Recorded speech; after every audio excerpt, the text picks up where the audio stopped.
There was no blood, no hair, no fibers, no nothing that connected me whatsoever other than the eyewitness testimony. It was completely circumstantial. Completely.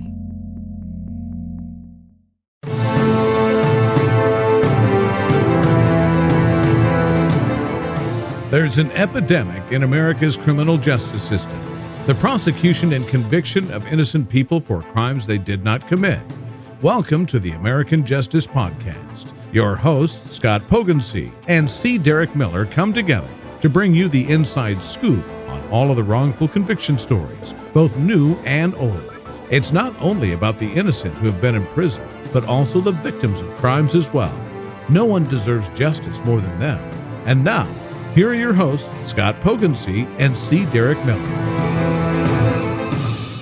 Hey, everybody. Welcome back to another episode of the American Justice Podcast, where we talk shit. And we talk crime, but we never talk shitty crime. What is going on in the world of C. Derick Miller this week? Man, I have shed my horror shackles.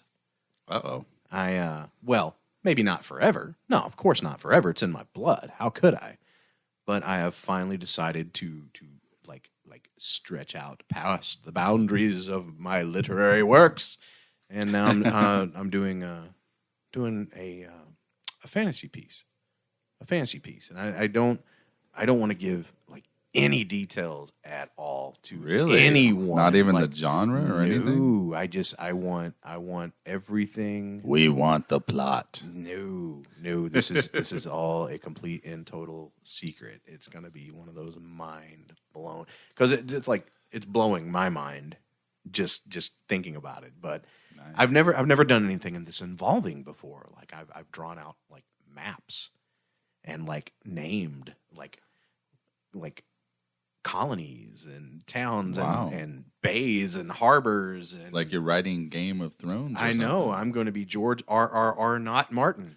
But yeah, family trees, and just I was so limited, writing horror, because you're bound to the rules of this world. Otherwise, it's not scary. Right. Okay. And same thing with Westerns. It's that everything you do has to eventually lead up to today. You're bound by history. Right. What you can and cannot write. And I told myself, I want to do something where I have no limits. So let's do a fantasy piece that doesn't necessarily take place in this world. Right. You create your own world. Exactly. Because, I look at people like George R. Martin and, George Lucas, when he did the original Star Wars trilogy. Right. He wasn't bound by anything. Right. But then he did the prequels, and he had to make sure they led up to the original 3 movies. Did he not? I thought that he... I had heard that he wrote all 9 of them in the very beginning, and then just decided to do 4, 5, and 6. He had a general idea of the story and perhaps some outlines. But not a script. If I was George Lucas, I would have said that bullshit too. I've had this plan the whole time. But yeah, see? 4, 5, and 6 were just the more interesting ones, so we did those first. Yeah. Mm-hmm. Uh-huh. And then Disney now that they have everything, and they're past, they're going into the future of Star Wars rather than be creative, mm-hmm. and just doing whatever it is these writers want to do. They keep lingering within the same timelines with the same characters and same families. Just don't get out of your comfort zone, Disney. I mean, it's all about the money. Let's not be it is. Nobody's going to go, well, I want to say nobody, but, the general public as a whole is not going to go watch a Star Wars movie about a bunch of characters they'd never heard of. I would love to. Well, I know you would, and other Star Wars, diehard fans would. Right. But I'm talking about the general dumb... You saw Rogue One, and even though it took place, within the timelines of the Skywalker saga, those were all completely new characters, and, I mean, you knew it was going to end badly. Right. But still, those new characters in completely new worlds, new planets, new everything, they really reached for that film, and it's one of the best ones in the entire damn saga. Yeah. So I think they should do that more. Anyway, that's what I'm doing on the home front. I've never worked on a literary project before that was this involved. I'd never sat down and created a history because I'd always been tied to reality. Yeah. So well, that's awesome. We can't wait to hear about it. Yeah. More in the coming tough weeks. Shit because I'm not talking about it. Well, you're going to talk about it eventually when it comes out. Oh, right? when it comes out, everybody can read it. Right. That's what I'm saying. Until then, I'm not talking about it. I don't want anyone. Man, the literary field is full of thieves, and anybody and everybody. Not everybody. Okay, I'm reaching now, but there's a lot of people out there that are thieves in the literary industry, and they were always looking for a leg up. They're always looking for an idea that they didn't have. Right. And you think you've come up with an idea that nobody has ever thought of? Man, I was explaining to the wife last night, and her mind was just completely blown. Nice. She's like, never in a million years would I imagine that somebody was going to do that. Never in a million years would I imagine there'd be spaceships out there, people named Darth Vader. Well, them newfangled aluminum falcons. Aluminum falcons. I love it. All right, well, let's get into it. Yeah, we might as well. It's been 5 minutes since we started the episode. Man. All right. Deoxyribonucleic acid, DNA, a natural polymer in the study of biology. We've all seen Jurassic Park, Scott. We know what DNA is. We all know what DNA is. You can create them dinosaurs. Like dinosaurs. It is otherwise known as the stalwart hero behind some of the exonerations we've shared with you to date. This week, we're bringing you a DNA origin story of sorts. This case is as tragic a tale as any we've told so far, but it's got a few, oh, wow, moments mixed in for good measure. As opposed to, oh, my. Oh, my. Oh, wow. Oh, wow. That would I think that would bring a whole different meaning to George Takei. Oh, wow. Oh, wow. How much you want to bet that George Takei never says, oh, wow. He's seen it all. Right. I bet he's just like, eh. All right, well, let's jump into it, but definitely take a deep breath before we begin. Trust me, you'll thank us later. On June 25th of 1984, 9-year-old Don Hamilton was found dead in a wooded area of Rosedale, Maryland, in Baltimore County. Oh, man, I hate it when we do the episodes about little kids. I know. She had been sexually assaulted, strangled, and beaten with a rock. If you Google her name, you will find a photo of her sweet little face, and it will just break your heart. Do so at your own risk. I only wish I could turn back time and prevent this tragedy. Whether you search for her image or not, we can all agree that justice needs to be done here. Emphasis on the word justice. Let's see how fast this investigation gets off the rails, shall we? How many sentences do you think it'll take? Lock in your guess while I begin to tell you what led to the arrest of 23-year-old Kirk Bloodsworth, an honorably discharged Marine and former waterman. The police received an anonymous tip that placed Kirk with Dawn on the day of her murder. Another helpful citizen identified Kirk from a police sketch shown on TV. The suspect was described as 6'5", white male with curly blonde hair and a bushy mustache, who was skinny and tanned. Kirk was 6 foot tall with red hair and was well over 200 pounds, which classified him as overweight, in case you were wondering. I first heard about Dawn's murder on the news, and, it was god-awful murder. I mean, the average person can't fathom what happened to that child. I had been questioned on August 8th, 1984 about it, and I told him I had nothing to do with it. 2:45 the next morning, a boom, boom, boom on my cousin's door, and somebody said, "Step outside, Mr. Bloodsworth. You're under arrest for first-degree murder of Dawn Venice Hamilton, you son of a bitch." They convicted me on all counts. Guilty first-degree murder, guilty of sexual assault, guilty of rape, guilty of all this, and I'm just standing there, and my face is about as red as you can get my face. I'm so pissed and mad, and my father's, trying to object to the judge like that's going to help, and my mother's just crying, So how far did we get? Because already the physical description of the suspect does not match Kirk. Well, first of all, what's a waterman? Is that like the water boy all grown up?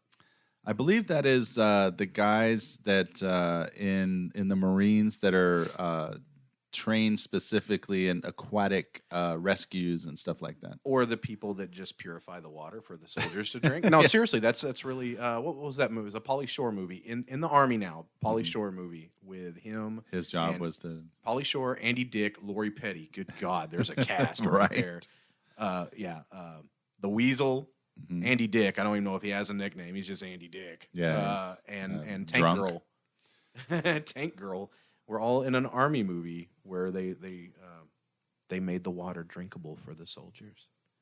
And that's a real thing? It's a real movie called. No, I mean it's a real thing. No, Like, that's a real job. I mean, oh, wow. you're out in the jungle or the desert or whatever, and you find water. I mean, you have to purify it in order for the soldiers to drink it. Well, I don't know what this particular job is in reference to, but you know what? Google is free. And it's in your pocket. That's right. You want to stick your hand in my pocket and play with my Google? All right. So how far did we get? Because already the physical description of the suspect does not match Kirk. What was that? 4 sentences? I sense a bit of, quote, witness misidentification in this case. Maybe the police should search for a new suspect at this point. I mean, you can't compare apples to oranges any more than you can compare a blonde, skinny man who is 6'5" to a redheaded, heavy man who is 5 inches shorter. Sometimes size does matter. Regardless, Kirk was arrested and charged with first-degree murder, sexual assault, and rape. Well, the only reason this is unusual is because he's a white dude. I mean, they do this with black people all the time. It's true. They're like, oh, yeah, give me some information about the subject. He was black. Him. It was him. That Get guy him. over there. Get him. I think I see a black guy right there. So, too bad this isn't Florida. No. Yeah. From last week. Where are we? Maryland? Yeah, Maryland. You ever been to Maryland? I have not. I have. Yeah. Yeah. It's like when they flush their toilets in Washington, D.C., it goes to Maryland. It's like, I thought you were going to say it like shows up in Congress.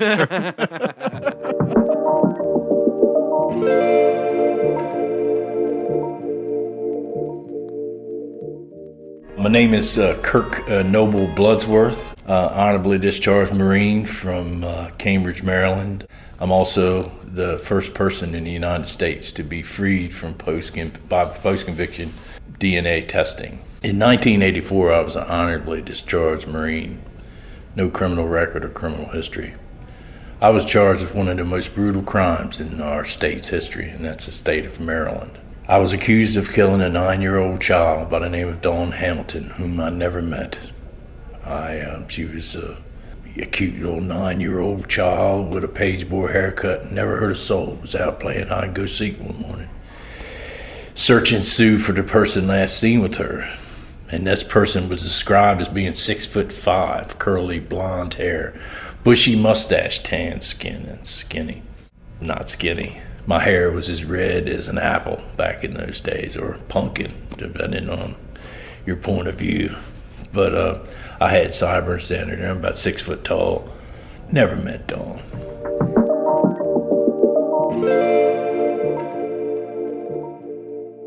Well, let's fast forward to the trial where 5 witnesses testified that either they saw Kirk with Dawn or they saw him near the scene of her murder at the time it happened. That's a little hard to argue with, to be fair. One person could be wrong, lying, or coerced, but 5 seems statistically unlikely, although stranger things have happened. Just remember, eyewitness misinterpretation is one of the 6 common causes of wrongful convictions. Well, how about this little tidbit of information then? 2 of the 5 witnesses could not identify Kirk in a lineup and may have been influenced by images of him that had been seen on TV. well, like a white dude with red hair, Ronald McDonald. Right? I seen him before. I I've knew it. seen him. He was giving a hamburger to some guy in pinstripes and just escaped from jail. He's always got little kids all around him. It has to be him. Further testimony at trial revealed that Kirk had said he had done something terrible that day that would affect his relationship with his wife. I mean, that could only mean one thing, right? He was obviously guilty since wives never have issues with anything their perfect husbands do. I should know because I am a perfect husband. And you have a perfect wife. I do have a perfect wife, and she has no problem with anything I do. Hi, Sam. Except drink. All right. Yes. A quick shout out to the Athletic Brewing Company. Yes. Of Connecticut. I believe they're out of Connecticut, and they make non-alcoholic beer that tastes the closest to real beer I've ever had. It's only 45 calories per can. So maybe down the line, if I continue to drink this stuff, I will cease to be a fat ass. This stuff. It's really good. Athletic Brewing Company. Anybody out there listening struggles with alcoholism, know they did not pay us to give them a shout out. Anybody out there struggles with alcoholism, check them out. It's good stuff. Nice. All right, but the nail in the coffin, Kirk mentioned a bloody rock to the police. Oh, the bloody rock. Oh, that's not good. I've seen Kirk. that movie. The bloody rock. Had Nicolas Cage in it and Sean Connery. The bloody rock. I think it was just called The Rock. Right? It was The Rock. But Yes. Sean Connery is British. Yes. So. Scottish? Or Is he Scottish? Scottish? Yeah, Scottish. Yeah. In the Highlander. What's the difference? I in mean, the- we're from America. in- Scottish, In the English. Highlander, he spoke with a Scottish accent, but said he was from Spain, but he was an Egyptian. And then, of course, Okay. Christopher Lambert is a French guy playing a Scottish dude. So I love that movie. Your best. Losers always complain about their best. Winners go home and fuck the prom queen. That's my horrible Sean Connery impression. Nice. Well, definitely better than mine. All right. Well, let me ask you, Kirk, do you have an explanation for the bloody rock? Because admittedly, it's making you sound guilty. Well, as bad as that sounds, I'm sure that's not enough to convict you. Let's see what physical evidence the police have that connects you with this heinous crime.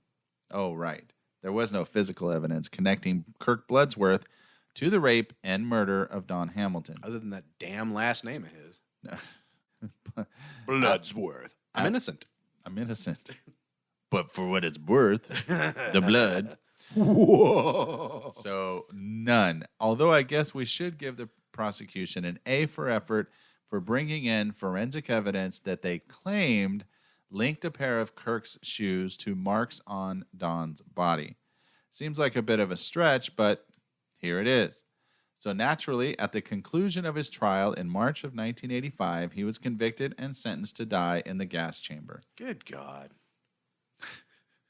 Seems like a less than dramatic case so far, I know. We haven't had our standard police brutality and coercion. Nobody's been framed or taken advantage of or manipulated into confessing, but we haven't seen hide nor hair of our hero DNA as promised. So give me a few minutes and we'll get there.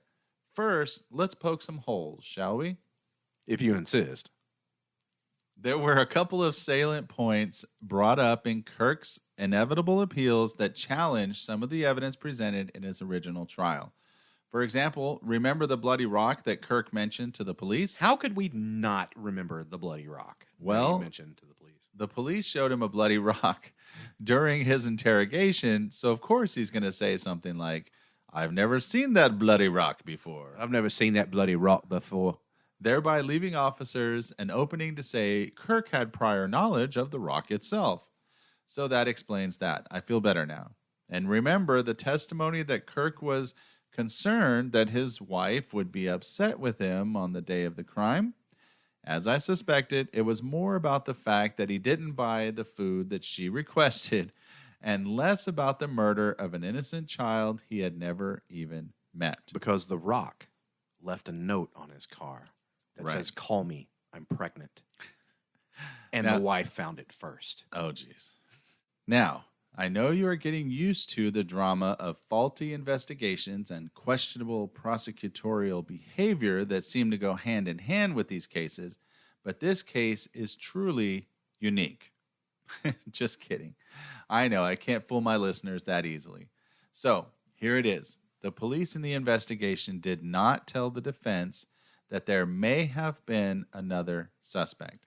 This is what the legal professionals might refer to as a no-no. The result was an overturned conviction by the Maryland Court of Appeals, who found that the prosecution had illegally withheld potential exculpatory evidence from the defense. A retrial was held in 1986. Oh, the second trial should go better, right? One jury might have messed up, but surely not a second one. Well, this time, Kirk got 2 life sentences of death row, a decision which was affirmed after an appeal in 1988. I'm just a little surprised that a second look at the evidence, or lack thereof, didn't produce a better result. But hey, we're moving into the right direction at least. I'm not sure Kirk was relieved to be off of death row. And there was a rock on the jury as well. Like, you look at the jury pool and it's like person, empty. Oh, there's a rock on the jury. And how do no, you, sir, we are not relation. But how do you get 2 life sentences from killing one person? I understand it's a child, but shouldn't it just be life without parole? Like, we're going to give you 2 life sentences for this one life. Like, it doesn't make sense. Like I said, they flush their toilets in Washington, D.C., and it ends up in frickin' Maryland. Isn't our president from Maryland? Maybe not he goes there a lot. He has a home there. I feel like he was from New Jersey. Is he from Jersey? Jersey. He doesn't talk like he's from Jersey. And then, like, went to, not Vermont, that's Bernie Sanders, but up there, Delaware. I was like, up there in New England that's somewhere. Right, Delaware. Delaware sucks too.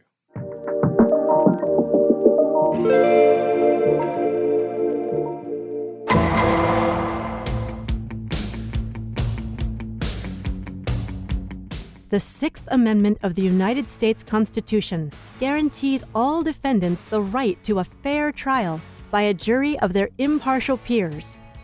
Do you have a loved one that was convicted and is now in prison? Are you frustrated with the appeals process? Did you know that sometimes people lie to get on a jury? This is a felony and can be appealed by the defendant. The Conviction Integrity Group investigates these jurors, along with their friends and family. Go to www.juryintegrity.com to find out more. Guilt or innocence doesn't matter. Everyone deserves a fair trial. Everyone. Go to www.juryintegrity.com to find out more.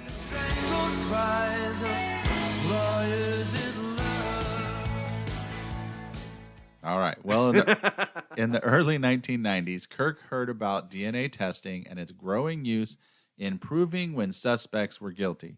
He wondered why the same testing couldn't also prove when a man is innocent. At first, his hopes were dashed when he was told that the collected evidence in his case had been destroyed. Luckily, that was not the case. The evidence was located in a paper bag in the judge's chambers. Sounds like a solid chain of evidence, Your Honor. In 1992, the prosecution agreed to do DNA testing using a new technology known as PCR, polymerase chain reaction. Dawn's shorts and underwear, a stick found at the scene, and an autopsy slide were compared to DNA from her and Kirk. The results from this testing, along with the second test run by the FBI, excluded Kirk as the rapist and murderer of Dawn Hamilton. He was released in June of 1993 and given a full pardon based on innocence from Governor William Schaefer in December of the same year. This poor guy, he missed the rise and fall of hair metal. 1985 to 1983. It's like, there was like disco. He went to the prison. He got out and it's the Seattle explosion. It's grunge. Like he missed like all of the rise and fall of like the Sunset Strip hair metal, glam metal scene. I feel for him. Well, in total, he actually spent 9 years in one of America's harshest prisons, 2 of which were on death row, facing execution for a crime that he did not commit. The origin story of it all is that Kirk became the first U.S. death row inmate to be exonerated by post-conviction DNA testing, making this a landmark case. In 2004, the, quote, Justice for All Act established the Kirk Bloodsworth post-conviction DNA testing grant program. This program helps defray the cost of post-conviction DNA testing, making justice that much more accessible to the wrongly convicted. Kirk's case was also of key significance in the 2013 repeal of the death penalty in Maryland. Want to know something that sounds like a contrived plot twist in a movie, but actually happened? I'm always looking to rip something off. Of course you do. It's why you're listening. Well, after Kirk's conviction was reversed in 1986, there was a prison mate sleeping in the cell directly below him named Kimberly Shay Ruffner. Mr. Ruffner was serving a 45-year sentence for a combination of burglary, attempted rape, and assault with the intent to murder. Kirk had been the prison librarian for some time and often delivered books to Mr. Ruffner.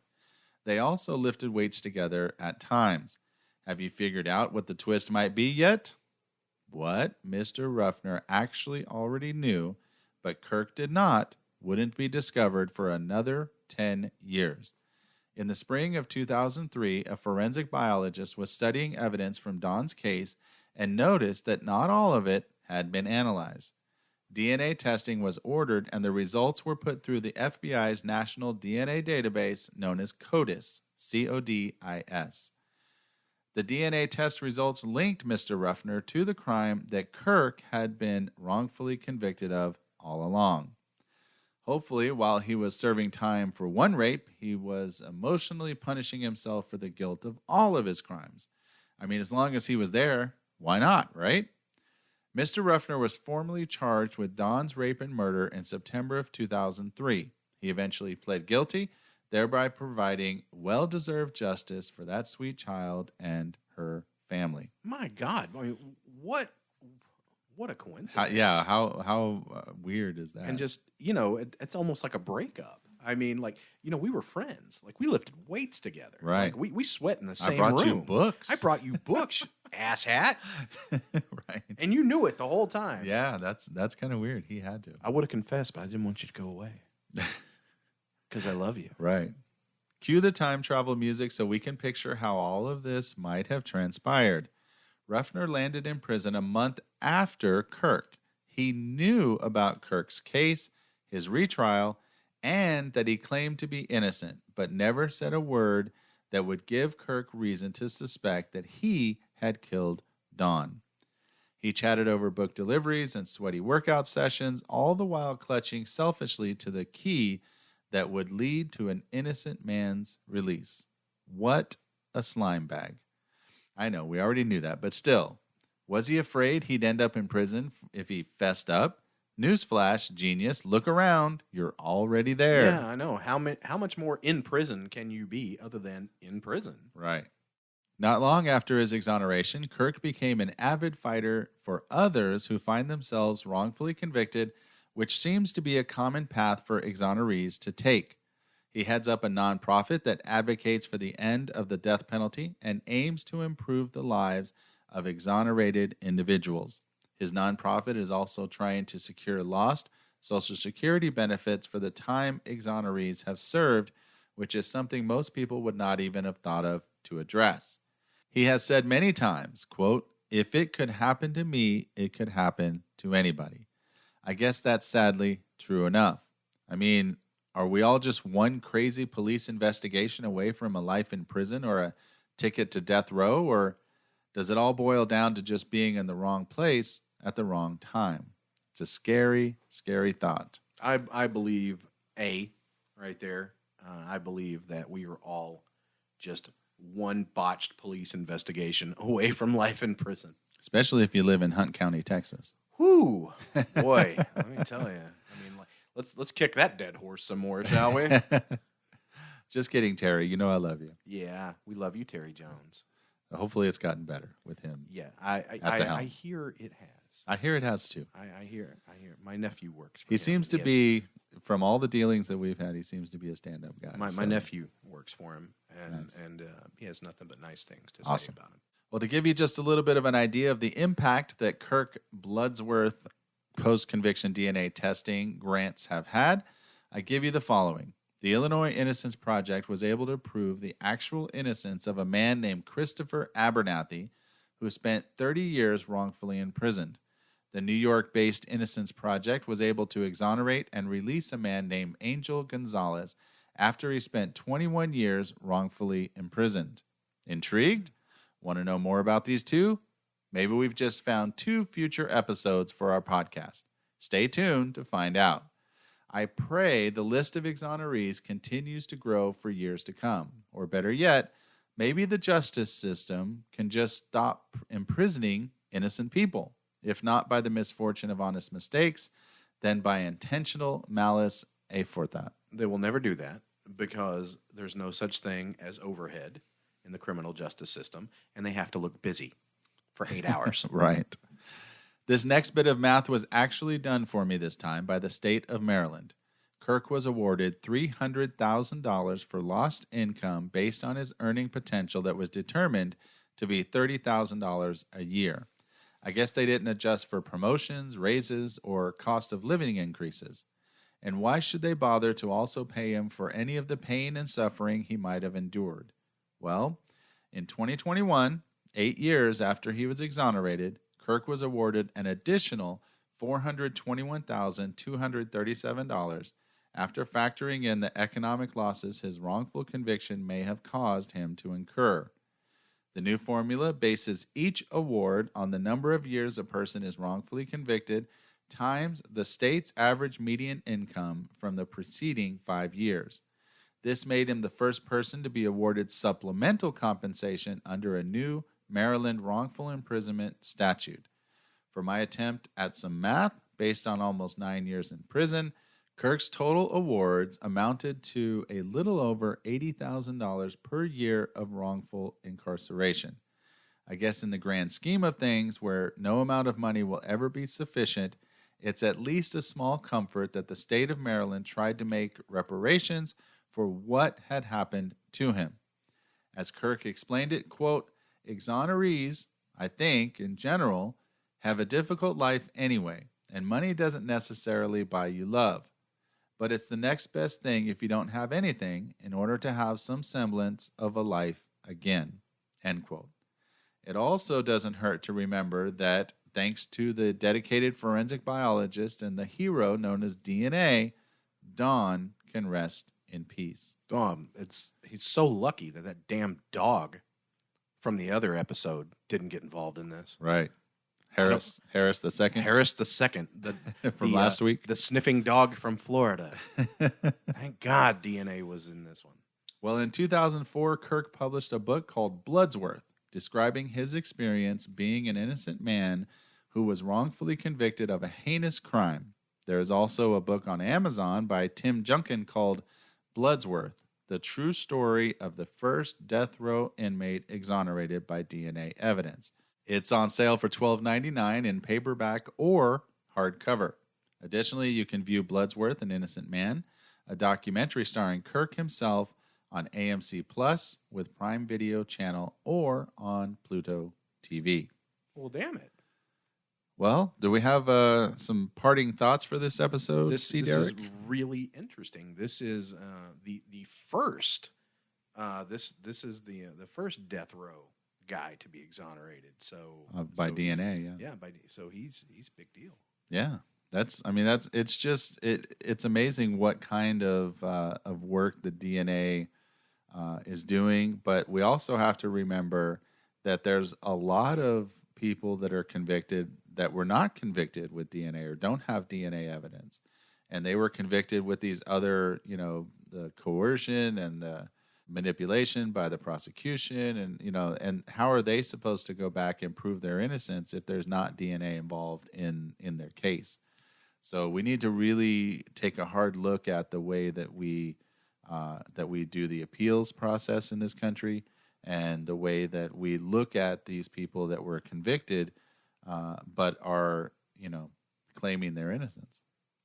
Interesting. Maybe who knows? Maybe with Lake Mead all drying up, and they're finding all these bodies in these barrels in Nevada, they can start doing DNA testing on those guys to figure out who they are. Right. All the mob hits from the 50s. Oh, right. All right, guys. Well, that's going to do it for this episode. Remember, until next time, to stay aware, Stay strong. and get involved. See you next time. Bye. The American Justice Podcast is owned and copyrighted by Atua Productions, LLC of Dallas, Texas. Your hosts are Scott Pogensey and C. Derick Miller. Atua Productions aims for this to be an interactive podcast where you, the audience, has a great amount of influence on the content of our shows. You can interact with us in several ways. First and most preferred is you can leave us a voicemail. Our phone number is 972-942-0444. Be sure to leave your name and city you're calling from, along with whether or not we can use your voice on the air. If Facebook is more your style, you can log on to our Facebook page at facebook.com/American Justice Podcast. Feel free to leave a comment, or you can message us on Messenger if you have a more pressing question or issue. If you'd like to blog about the show, you can log on to AmericanJusticePodcast.com and let us know what you think there. If you're a tweeter, you can also voice your opinion on Twitter at @AJusticePodcast. We would very much appreciate it if you could give us a 5-star review on all the podcast streaming platforms.